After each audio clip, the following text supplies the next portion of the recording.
Here's how my makeup turned out today. I'm very impressed. For reference, I have very sensitive, dry, acne-prone skin, lots of scarring going on, and I just want overall my skin to look very glowy, dewy, natural looking, your skin but better. In the process of doing my makeup, but I want to show you guys the products I'm using, and then also I want to call out some of my Sephora sale favorites. So starting off with the skin base or the complexion product. This is where I spend the most time on my skin because if your base is perfect, the rest of your makeup's gonna be perfect. For reference, I have very sensitive, acne-prone, dry skin. Also have a lot of scarring and everything through here. Make sure your base is very, very hydrated and moisturized to start out. This is a great perfecting cream or like a moisturizer put on right before makeup. It lays beautifully on the skin. It's from Lawless, Sephora Fine. All the products, shades, everything you need is going to be linked in my LTK. Today for foundation, I use the House Labs one, shade 200. I love this foundation so much, but if you're acne prone skin, get the Lawless one, or if you have more mature skin, also get the Lawless one. These both are incredible. You can't go wrong either way. But all I have on my skin is like the base products, like my skincare, and then that foundation, the House Labs one.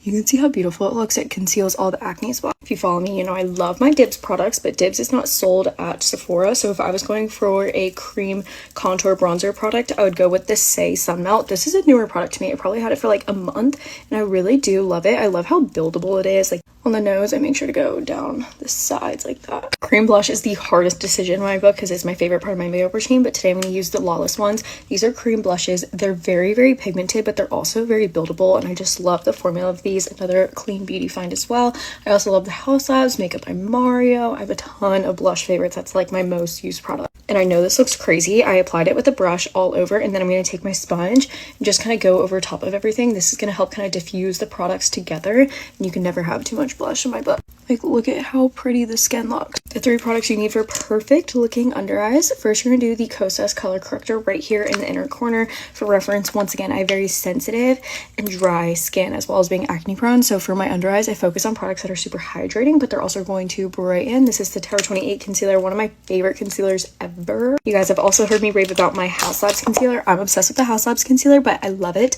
a lot, especially for covering up like blemishes or acne spots, because it actually has arnica in it, which helps with anti-inflammatory, and it also is a little bit thicker than these serum like concealers like a Kosas or Tower 28, so it stays on a blemish so much better than like a super serum-y concealer. If you have something that's too liquidy, it'll just slip right off, and the point is coverage when we're dealing with that. But you see how bright this is. I'm using my favorite BK Beauty brush going all the way out to the hairline here, and you can see how brightening that is. I'm a brush over sponge girl. I use a sponge in between steps. I don't use it to blend any product specifically. This is a Sephora collection. If I was going over top of a blemish with concealer, I'd go with one that is pretty much the same shade as my foundation. This is to cover up blemishes, not conceal the under eyes. And over top of blemishes, it must be blended with a brush. Under eyes need a 2-step powder process. First, go in with your finger and just make sure you don't have any type of creasing already in the under eyes. If you set creases, then obviously you're gonna have a creasy under eye.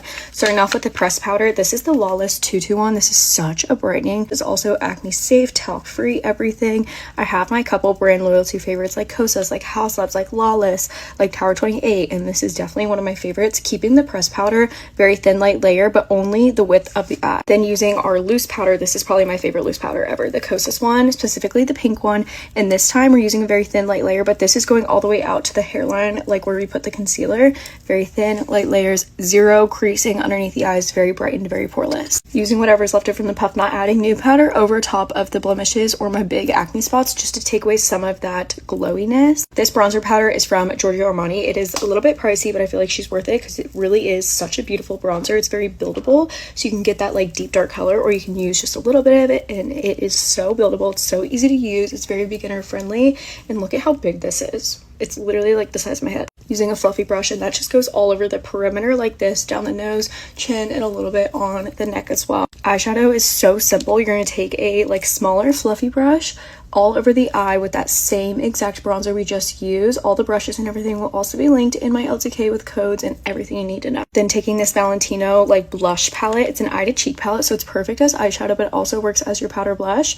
This is shade number 4, and I'm using that exact same brush going over that exact same spot where we just put that bronzer on it, and that is our eyeshadow color. This gets me so many compliments. I also added a little bit of a powder highlight on top of the eyelids to get like a 3-step eyeshadow, but seriously so easy. This is my favorite brow setter from from Benefit. It's a clear eyebrow gel and it does wonders to the brow. And for reference, these are the products I use every single day in my routine, the products that stay in my travel makeup bag that I use every single day. Same powder highlight on the nose. It's the Fenty Beauty highlight for reference, and I love the fact that this has 2 different shades. Going in with a layer of setting spray. This is one of my all-time favorite setting sprays ever. It is so incredible. Like, I cannot get enough of this one. It's from ABH. A newer blush that I've been obsessed with is this one from Tower 28. It is so beautiful on the skin. This is Samo Spritzer, and what I love about these is they're actually blurring on the skin. They're very, very buildable, and the color does not fade a single inch. I can put this on at 8 a.m. and I will still have it on at 3 a.m. Such a pretty, like, berry tone pink. My favorite lash curler is the Shiseido one from Sephora. Best mascara ever is the Bad Gal Bang in the plum or the brown. Sephora only sells the brown one. I do love the plum one so much, but this is one, if you're a black mascara girly, you will be obsessed with. It's from House Lab. Takes a lot for black mascara to blow my mind, and this one is absolutely incredible. It gives you